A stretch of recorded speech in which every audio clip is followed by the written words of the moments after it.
જય માતાજી। તો મિત્રો આજે છે ને અમે નીકળી ગયા છીએ પહાડોમાં। જો કંટોલા મળે તો કંટોલા, ને વાસેટી મળે તો વાસેટી, એવી બધી શાકભાજી લેવાની છે ઓર્ગેનિક। અને આ છે ને વાસેટીની એવું એક જ વખત આવે। અહીંયા જો અમારો કૌશિકભાઈ અત્યારથી થાનો છે। કૌશિક ને જો આને જડી ગયા વાસેટી, આવા અથાળિયામાં હોય વાસેટીના ફૂલ।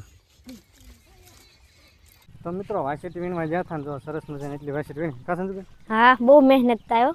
માઇન ગુહામાં એટલી વીણી જો કેવી સરસ મજાની છે। અને આ છે ને મિત્રો આને એમ છે ને ફીંડલા કહે છે। જો આ જો અહીંયા તમને દેખાય છે, આ છે ને લોહી માટે બહુ કામ કરે છે। જે પણ વ્યક્તિને લોહીના ટકા ઓછા હોય એમ કહે છે કે એને જો આ ફીંડલા ખવડાવી દે ને તો લોહીના ટકા વધી જાય વગર દવાય, એવું કહે છે। અને આપણે છે ને મિત્રો આ પહાડોમાં રખડવાનું છે અને આમાં ગોતવાના છે કંટોલા છે, વાસેટી છે। એવું જો લોકેશન જો કેવું મસ્ત મજાની લીલોતરી થઈ ગઈ છે અને પહાડો જો કેવો સરસ મજાના છે। તો આવી બધી વસ્તુ અમારા ગામડામાં મફતમાં જ મળી રહે, પણ આને વીણવા માટે છે ને બહુ મહેનત કરવી પડે છે। તો એ બધું હાથમાં આવે, કારણ કે કોહામાં હાથ નાખવાના, બધી વસ્તુનું ધ્યાન રાખવાનું, કાંટા ન વાગે એવું બધું ખાસ ધ્યાન રાખવું પડે, ત્યારે આ બધું ભેગું થાય। અને પછી તમે સિટીમાં વાળા તો એમ કહેતા કે ભાઈ કંટોલાનો એટલો ભાવ હતો કે વાસેટીનો એટલો ભાવ છે, પણ ભાઈ મહેનત એવી લાગે આ બધું ભેગું કરવામાં। તો આ બધા હાલ્યા જાય છે ગોતતા ગોતતા કે ક્યાંક વાસેટી અથવા કંટોલા મળે તો। પણ કંટોલા તો હજી લગભગ નહીં મળે, કારણ કે હજી સિઝન બરોબર થઈ નથી। કંટોલાના ફૂલ ને એવું આવે છે, જેમ એક બે વેલા જોયા, પણ વાસેટી મળી રહેશે। અને આ તમને જે દેખાય ને આ એક ઔષધિ છે, આને એમ આવળ કહી।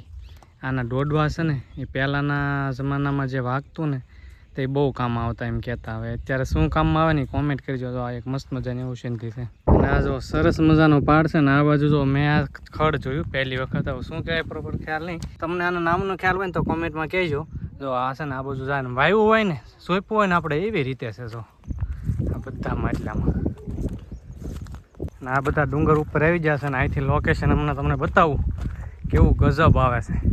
તો પહાડ ઉપરથી જો આ છે આખો પહાડ આવી રીતનો, આ બાજુ છે થોડાક ખેતરો અને પહાડો, અને આ બાજુ છે ખેતરો।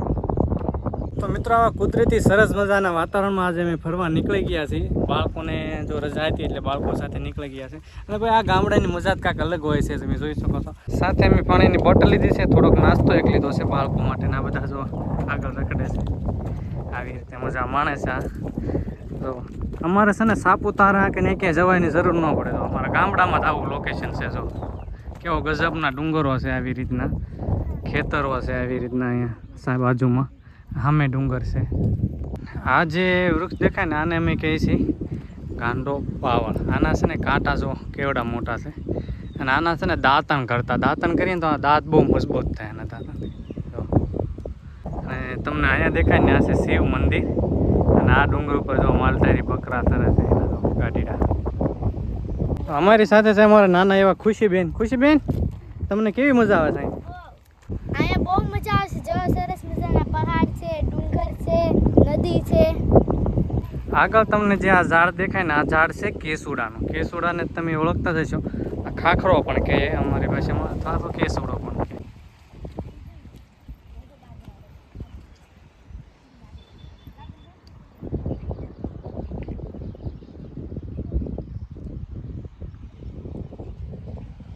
હવે અમારે અહીંયા ગોતવાનું છે વાસેટીનો વેલો। જડેક નહીં જોઈ ભાઈ, પહાડ છે નક્કી ન કહેવાય, જડે તો નહીં ચડે। તો ભાઈ આવા વાતાવરણમાં છે ને કુદરતી વાતાવરણમાં ફરવાની મજા કંઈક અલગ જ હોય છે। અને આ બાજુ તો સરસ મજાના પથ્થરો છે, એટલે અહીંયા થોડોક રેસ્ટ એટલે કે આરામ કરવા મારે સંજુબેનને એ બધા બેસી જશે। ખુશીબેનને જો, સંજુબેન કેવી મજા આવે છે? બહુ મજા આવે છે। કૌશિકભાઈ છે, કૌશિકભાઈ કેમ છે? મજા આવે ને? વાતાવરણ કેવું છે? વાતાવરણ તો બહુ મજેદાર છે। તો રખડવા આવી તો પછી મજા આવે। આમ તો આમ નો કહે, પણ જ્યારે શબ્દોમાં ન વર્ણવી શકાય, પણ આનું મજા આવે છે। અહીંયા જો નદી છે સામે, દાદા કે સરસ મજાના પથ્થરો છે। પથ્થરો છે સરસ મજાના છે। અને આમાં ભાઈ ફોટોગ્રાફી કરવાની એક નંબર મજા આવે છે। અહીંયા મારા ખુશીબેન બેઠા છે, અહીંથી આ ફોટો ભાઈ પાડીએ તો કેવો મસ્ત મજાનો હોય એમ કહેજો કોમેન્ટમાં।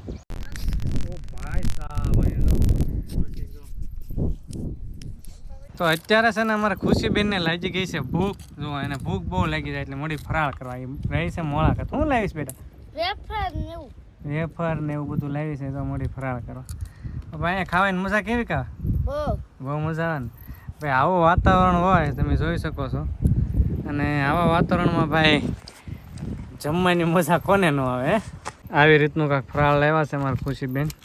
વેફર છે કેળાની, પછી બટકા છે અને ફરાળી વસ્તુ છે બધી. તો મિત્રો કારુના રખડતા હતા ને ફાઇનલી આપણને વાસીટીનો વેલો મળી ગયો છે. જુઓ આ બાજુ છે ને સંજુબેન વીણે છે, અહીં બાવળના ઝાડમાં છે વાસીટી.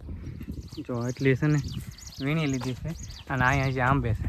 અને તમને બતાવું કે વેલો કઈ રીતનો હોય ને કેવો હોય. જો અહીંયા છે ને આ કાંટામાં છે. તો આ છે વાસીટીના ફૂલ. આમ કૌશિકભાઈ આંબે છે તો આવી મહેનત કરીને લેવી પડે છે. તો આ બાવળ છે, બાવળના ઓલામ છે ને અહીંયા જો સંજુબેન આંબે છે. આવી રીતે લેવી પડે. તો જો મિત્રો આવી છે ને ખૂબ મહેનત કરવી પડે છે. આ બાવળનું ઝાડ તમે જોઈ શકતા છો. અને આમાંથી વાસીટીને આપણે તોડવાની છે. જો તો આવા સરસ મજાના ફૂલ હોય છે અને એની સુગંધય મસ્ત હોય છે. અને આનું આપણે શાક બનાવવાનું છે. શાક છે ને આનું શરીર માટે ખૂબ જ ફાયદાકારક હોય છે. અને આ છે ને ચોમાસાની ઋતુમાં એક જ વખત જોવા મળે છે. તો આવી મહેનત કરીને છે ને આ કાંટા ખાઈને છે ને વીણવી પડે છે. જોઈ શકો છો તમે કેમ કાંટામાં વીણવી પડે તો એ ભાઈ મળે. જઈ શકો છો આટલી વાસેટી થઈ ગઈ છે આપણે. તો જો ફાઇનલી કાંટા ખાતા ખાતા છે ને એટલી વાસીટી આપણે બીજી કરી લીધી છે. કા સંતુબેન કેવા કાંટા ખાવા પડે? કાંટા ખાવા પડે તો આ મળે કા. તો આ છે ને અમારે જો ટ્રેકિંગ જેવું થઈ ગયું. કાં કૌશિક? અહીંથી છે ને આ કટ આવી ગઈ. અહીંથી પૂરું થઈ ગયું. આ ટ્રેકિંગ જોવા કરે છે બધા. કેવા સરસ મજાના પથ્થરો છે ને આવડા જો આમ સડીને ટ્રેકિંગ કરવું પડે ભાઈ. તો આ છે કંઈક અલગ જ મજા ગામડાની. તો કેવું મસ્ત મજાનું લોકેશન છે. તો મિત્રો પહાડોમાં ફરતા અહીંયા આવી ગયું છે સરસ મજાનું આઈ શ્રી ખોડિયાર માતાજીનું મંદિર. આ તમે પથ્થર જોઈ શકો છો. આ પથ્થરમાં છે ને અહીંયા ખોડિયાર માતાજીની ખાંભી છે. તો આપણે હાલો દર્શન કરી લઈએ ભાઈ. આવો પહાડોમાં પણ આવો માતાજીના દર્શનનો લાવો મળે છે. તો જય ખોડિયારમાં.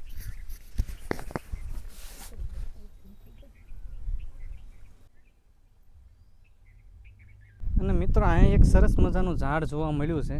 અને ઝાડ ઉપર છે ને આવી કાંક સિંગ છે. જો આ સિંગ છે આવી. હવે આ સિંગ છે ને શેની છે ને એ તો આપણને ખબર નથી. તમને કોઈને ખ્યાલ હોય ને તો કોમેન્ટ કરજો. જો આ બાજુ પણ છે નાની નાની આવી સિંગો. અને અહીં એક બીજું ઝાડ છે જો કૌશિક બતાવે. અને આ પણ ઘણી બધી સિંગો છે. તો ભાઈ અમને એમ હતું કે ભાઈ વાસીટી મળે તો સારું, પણ ફાઇનલી અમારી મહેનત જો ફળી ગઈ ને આપણને એટલી વાસીટી મળી ગઈ છે. હજી આપણે આગળ ગોતવાની છે. જે છે ને આપણે એમનો હાર નથી માનવાની. કા સંતુબેન હાર માનવાની છે? ખુશીબેન થાકી જા. હા ભૂખ ભલે લાગી. આજ મુલાકાત રહેલી છે પણ થાકી જાય તોય ત્યાં કા મજા આવે છે ને. જો ભાઈ અમારે ખુશીબેન ટ્રેકિંગ કરે છે. આવા પથ્થરોમાંથી ભાઈ ચડવાની મજા કંઈક અલગ છે. આ બધું સરસ મજાના ખેતરો છે. મગફળી આમાં વાવેલી છે. અને જો અહીંયા નિદામણ શરૂ છે મગફળીમાં.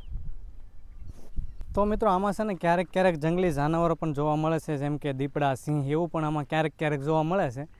તો આપણે છે ને આવડાને પૂછીએ કે તમને કોઈને બીક લાગે છે કે નહીં. હાલો હમણાં પૂછી જોઈએ. તો આપણે ખુશીબેનને પૂછીએ. ખુશીબેન આમાં સિંહ રે તમને બીક લાગે? નહીં? વાહ જો આવું છે મજા.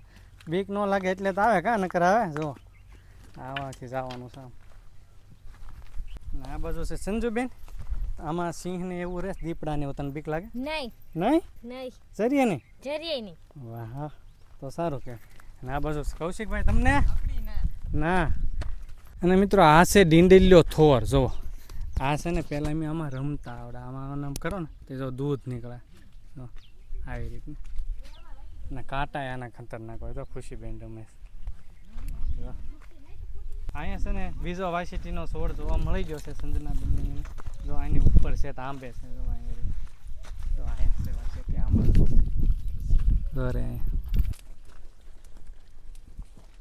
આમાં ઘણી છે.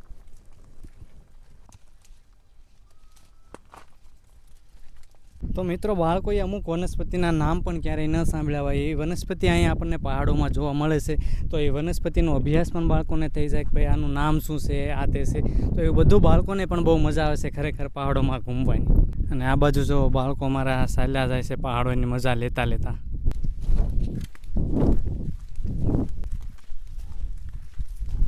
મિત્રો અહીંયા છે સરસ મજાનું એક શીતળાઈ માતાજીનું મંદિર અને આવી રીતની અહીંયા છે ને તમને તેગ દડિયું જોવા મળશે. તમે જોઈ શકતા છો આમાં છે ને. તો આ તેગ દડિયુંનું શું મહત્વ છે ને એ જરા કોમેન્ટમાં કહેજો. તો આ પથ્થરની તેગ દડિયામાં તમને ઘણી બધી જોવા મળશે. શીતળાઈમાં મંદિર શીતળાઈ માતાજીનું. શીતળાઈમાં ખિસકોલી કેવી સરસ મજાની છે, નાની એવી બચ્ચું. અને મિત્રો આ છે જો કંટોલાનો વેલો છે. કંટોલા આવ્યા નથી, ફૂલ આવ્યા છે ને એવું આવ્યું છે જે કંટોલા આવ્યા નથી, હજી થોડીક વાર છે. તો મિત્રો પહાડોમાં ખૂબ ફર્યા, ખૂબ મજા આવી, ખૂબ એન્જોય કર્યો. અને હવે આપણે જવાનું છે ઘેરે, કારણ કે આવી મજા છે ને ભાઈ કુદરતી વાતાવરણમાં ફરવાની મજા છે ને કંઈક અલગ જ હોય છે. બહુ મજા આવી. અને તમને પણ જો મજા આવી હોય તો વિડીયોને લાઇક કરવાનું ભૂલતા નહીં. ચેનલમાં નવા આવ્યા હોય ને તો સબસ્ક્રાઈબ પણ કરી દેજો. તો મિત્રો આપણે જે વાસીટીની ભાજી વીણીને લાવ્યા હતા એ અત્યારે જો અહીંયા શરૂ કરી દીધું છે શાક બનાવવાનું. સંજુબેન ને મારા મમ્મી બે વીણે છે આ ભાજી. અને આમ લસણ ને ડુંગળીનું કટિંગ બાકી છે અને ભાજી બનાવીને છે મસ્ત મજાની. તો મિત્રો ફાઇનલી વાસીટીની ભાજી આખી બનીને કમ્પ્લીટ થઈ ગઈ છે ને. અહીંયા જો કૌશિકભાઈ ને સંજના બેસી જશે ને. જો વાસીટીની ભાજી તો કેવી સરસ મજાની બની છે. જોતા જ મોઢામાં પાણી આવી જાય ને એવી બની છે ને. આ ડીશ છે અમારી કમ્પ્લીટ કરેલી. આવી જાઓ બધા જમવા. કેવી બની? મસ્ત. એમ સંજુબેન બનાવે ને એમાં કાંઈ ન ઘટે હોત. અને એના રસોઈના વિડીયો તમારે જોવો ને તો યુટ્યુબમાં, ફેસબુકમાં, ઇન્સ્ટાગ્રામમાં સર્ચ કરજો વિલેજ ગ્રુપ વ્લોગ, એટલે અમારા સંજુબેનના વિડીયો આવી જશે.